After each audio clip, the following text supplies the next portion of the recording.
Jesus tomou a parte dentre o povo, pôs-lhe os dedos nos ouvidos e tocou-lhe a língua com saliva. Caríssimos fiéis, nós bem sabemos que a misericórdia de Deus é infinita, porque não há pecado que nosso Senhor não possa perdoar, por mais graves ou numerosos que sejam. Mas se a consideração ou a lembrança desta misericórdia tantas vezes serviu mais para aliviar a consciência de um pecador, a fim de que perseverasse no pecado com a presunção de que seria perdoado, ao invés de movê-lo a não mais pecar, então não conhecemos a misericórdia divina, que não é uma licença para se ofender ao próprio Deus. De fato, caríssimos, Deus pode perdoar todos os pecados, inclusive o próprio pecado da presunção, mas a sua infinita misericórdia não contradiz a sua infinita justiça, de modo que um pecador pode ser castigado pela mesma misericórdia divina, da qual esperava apenas o perdão imediato. Devemos compreender bem, meus caros, o que é e como age a misericórdia de Deus, a fim de que dela recebamos apenas o perdão e a graça, e não o castigo e a condenação. E por isso mesmo, percorreremos atentamente a epístola e o evangelho que a Santa Romana Igreja nos apresenta neste 11º domingo depois de Pentecostes, que contém uma suave e firme lição de misericórdia. Caríssimos, nós ouvimos o evangelista dizer que um surdo-mudo foi apresentado a Nosso Senhor enquanto percorria terras pagãs. Não foi o enfermo que se dirigiu sozinho até Nosso Senhor, mas foram outros que o conduziram. Segundo o texto grego de São Marcos, o enfermo não era de todo mudo, mas falava com dificuldade. No original nós lemos Kophon kai mogilalon, surdo e que tem dificuldade em se exprimir. Razão pela qual, após o milagre, ele passou a falar perfeitamente. Tratava-se, portanto, de uma mudez e de uma surdez adquirida com alguma doença, pois só falaria com dificuldade quem antes soubesse falar. E uma vez que a audição foi perdida, o único sentido que lhe permitia perceber o entorno era a sua visão. Sem poder ouvir, o enfermo deveria olhar de um lado a outro repetidas vezes para constatar qualquer mudança de circunstância, o que significa que um surdo tende fortemente a ser um indivíduo distraído, porque a visão precisa compensar a falta de audição. E notemos bem, caríssimos, o que fez Nosso Senhor. Como bom médico e bom pedagogo, Nosso Senhor o tomou à parte para que nada o distraísse. Em seguida, o Salvador tocou os seus ouvidos, aplicou saliva à sua língua e, após ter elevado os olhos ao céu, suspirou e disse o Éfefta, que quer dizer abre-te. É preciso notar, caríssimos, que tocando o enfermo desta maneira, aplicando saliva em sua língua e suspirando diante dele, Nosso Senhor não apenas manifesta que é o autor da cura, como também se serve dos elementos mais adaptados à condição deficiente do surdo-mudo. Mas antes de prosseguir, caríssimos, podemos agora reler a epístola que a liturgia romana nos apresenta neste domingo. São Paulo menciona muitos daqueles que viram Cristo ressuscitado, até que ele mesmo, o último dos apóstolos, também o visse. A incredulidade e o medo dos apóstolos, assim como a infidelidade de São Paulo, foram curados com a visão de Cristo ressuscitado. A estes, Nosso Senhor apareceu para curar a sua cegueira espiritual. Com o surdo-mudo, nosso Senhor agiu tocando-lhe os sentidos, salivando e suspirando para curar a sua enfermidade física. Eis como o divino médico de nossas almas curou as enfermidades físicas e espirituais. Eis como nosso Senhor aplicou de maneiras distintas para cada homem o mesmo remédio da graça.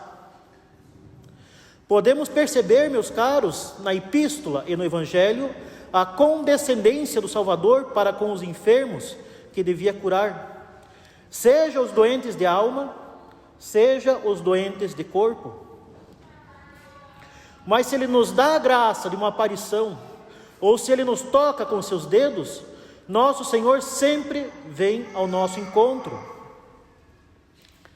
Nosso Senhor, caríssimos, tem pena do nosso estado. Ele sofre com a nossa miséria.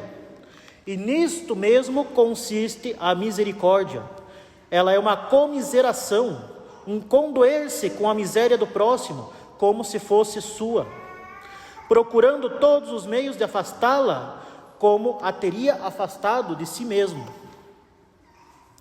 Ninguém tem mais meios de praticar a misericórdia do que o próprio Criador, porque somente Deus pode curar todos os males da criatura. Esta misericórdia nada mais é do que a sua bondade infinita, cobrindo a nossa insondável miséria. Mas ainda que Deus queira e possa nos curar, ainda que Deus seja, por este mesmo motivo, infinitamente misericordioso, somente pela encarnação que a sua misericórdia também se tornou dolorosa e sofrida. Porque somente após ter assumido a natureza humana que Deus, que é puro Espírito, finalmente pôde sofrer, compadecer-se e condoer-se com a criatura miserável. Pela encarnação, meus caros, Deus nos ama também com um coração humano. Deus nos ama também através de uma natureza humana. Mas pela encarnação, finalmente Deus sofre e se compadece daquele a quem se fez semelhante, isto é, a criatura humana. E como a natureza humana do Verbo está unida à sua natureza divina, isso significa, caríssimos, a união da sua capacidade de sofrer, que vinha da natureza humana, com a sua ciência divina perfeitíssima. Deste modo, seria possível que Cristo não sofresse constantemente em sua vida terrena? Na imitação de Cristo, lemos que Jesus Cristo, Senhor nosso, não esteve uma hora sequer em toda a sua vida sem dor e sofrimento. A misericórdia infinita de nosso Senhor, meus caros, não poderia produzir senão um sofrimento constante e agudíssimo daquele que vê com ciência divina os prejuízos e as consequências incomensuráveis que vêm de cada pecado e já mesmo do menor dos pecados. Portanto, caríssimos, saibamos que a encarnação de nosso Senhor Jesus Cristo lhe custou muito caro. Custou-lhe não menos do que uma vida de sofrimentos, pois nosso Senhor não pode não sofrer diante do mal da sua criatura. Com a sua ciência divina, ele viu todos os pecados da humanidade, aqueles que foram cometidos, aqueles que estavam sendo cometidos e aqueles que serão cometidos até o fim dos tempos. E não de forma genérica, mas ele viu do alto da cruz e esteve diante dos seus olhos durante toda a sua vida, todos e cada um dos pecados que nós cometemos e cometeremos. E toda essa vida de humilhações e sofrimentos por cada um de nossos pecados, que tem um valor infinito. A paixão apenas intensificou esse sofrimento, meus caros, apenas multiplicou as dores físicas. Mas nosso Senhor foi, a cada instante de sua vida, aquilo que o profeta diz a respeito dele, isto é, o homem das dores, experimentado nos sofrimentos, nas palavras do profeta Isaías.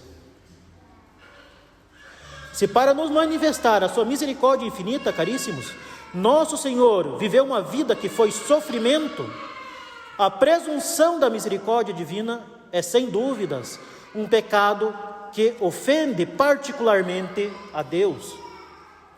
Enquanto que pela sua justiça Deus nos dá a cada um aquilo que nos é devido, aquilo que é proporcional à nossa natureza, pela sua misericórdia Deus nos dá os seus bens em abundância, para além de toda a justiça.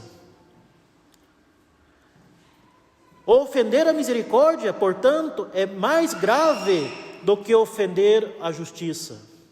Ofender a misericórdia é se esquecer da própria miséria, ou melhor, erigir a miséria do pecado ao insano estatuto de felicidade.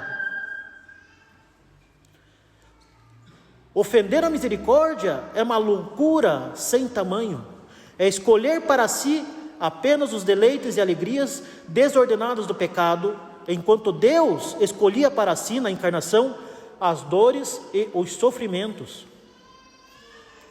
Ofender a misericórdia é mais do que pecar com os bens que Deus nos deu.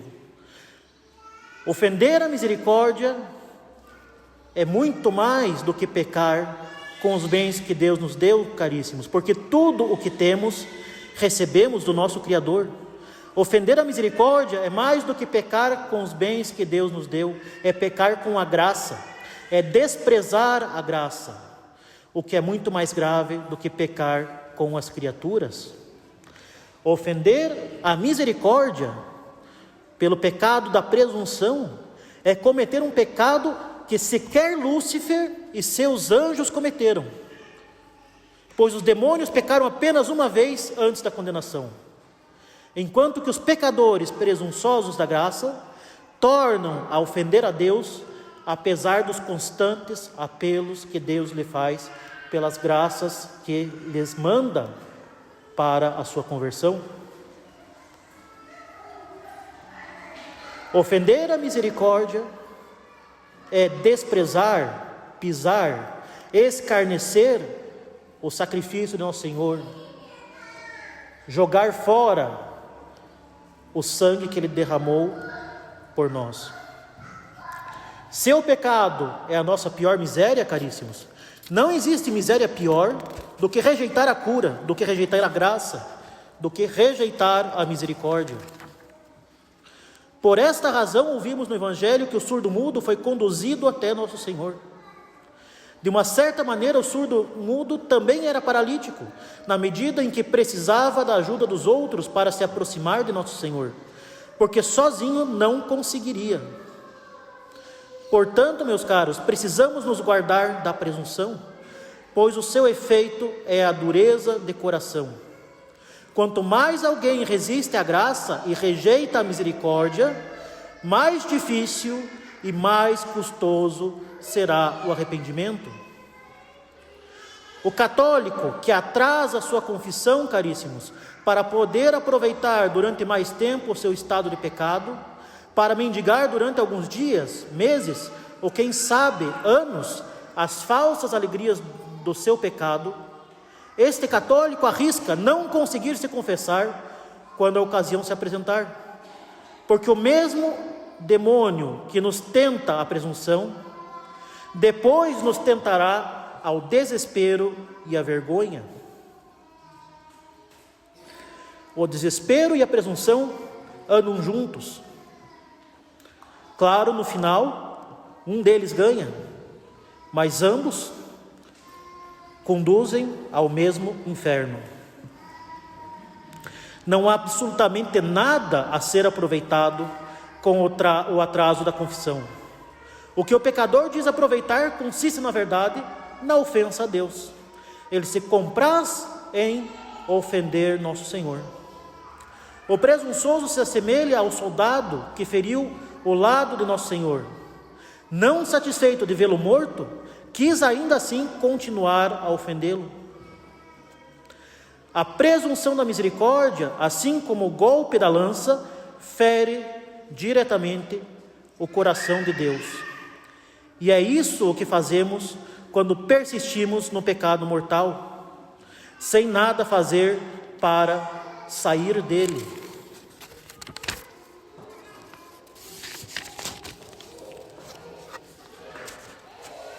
Mas, para concluir, retornemos ao Evangelho, meus caros. O surdo-mudo do Evangelho foi apresentado ao nosso Senhor, e a misericórdia do Salvador não falhou em curá-lo, do modo mais adaptado à sua enfermidade. A cura do surdo-mudo, meus caros, é também uma imagem da nossa própria conversão, da conversão dos presunçosos.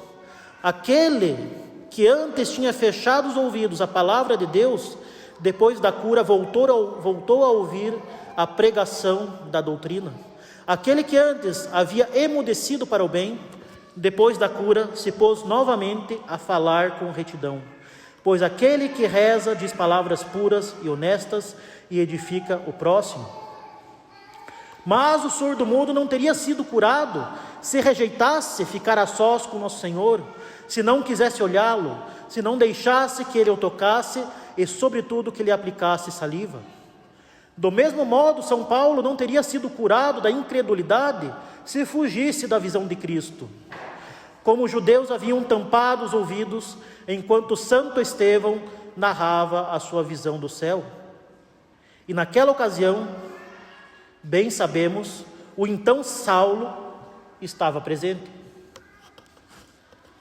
Caríssimos, para sermos curados da presunção, para que nosso Senhor nos faça o dom da sua misericórdia, precisamos aceitar que Ele nos tire da multidão, que Ele nos ponha à parte para olharmos apenas para Ele. Aquele enfermo do Evangelho vagava sempre os olhos em todas as direções a fim de compensar a falta de audição.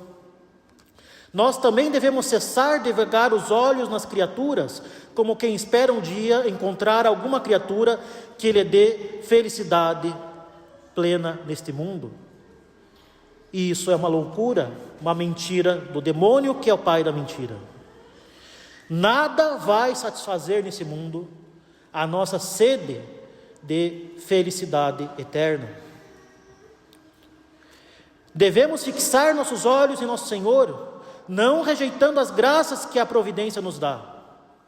Pouco adianta cumprir o preceito dominical se nossos olhos vagam, se nossos pensamentos voam durante a missa.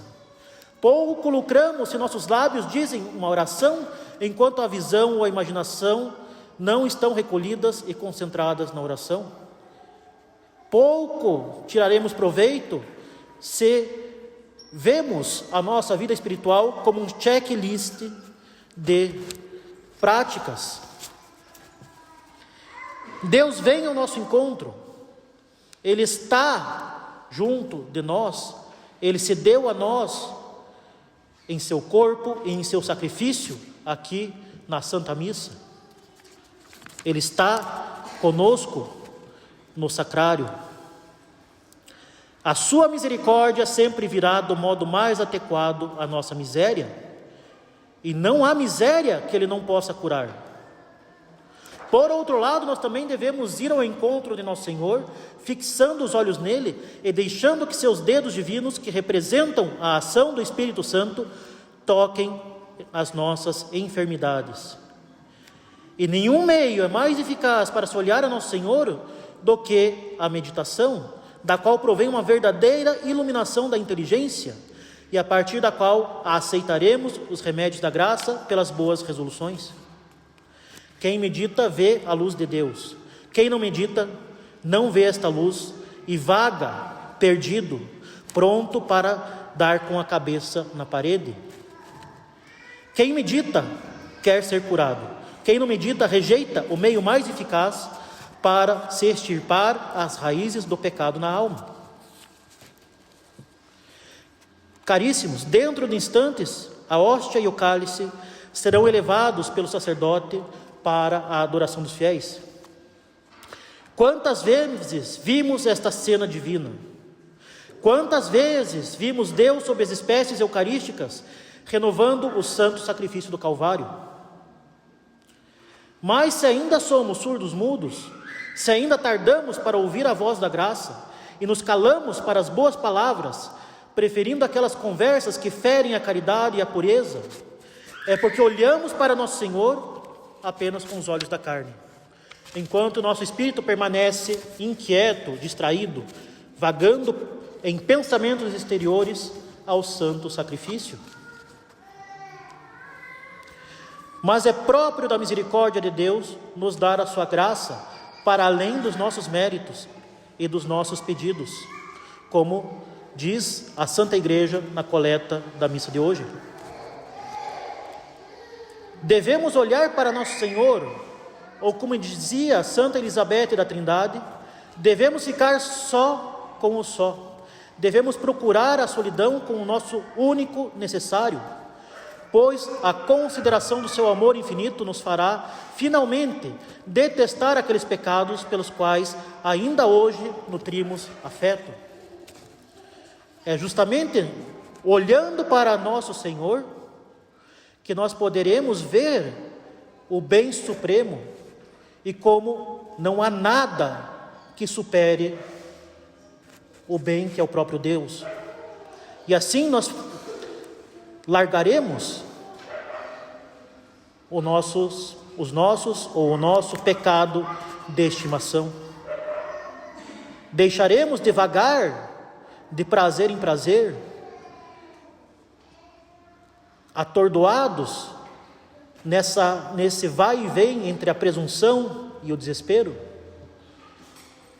e deixaremos que Deus nos cure com a sua graça, por meio de uma boa confissão, de uma boa comunhão e por uma vida de oração constante e fervorosa.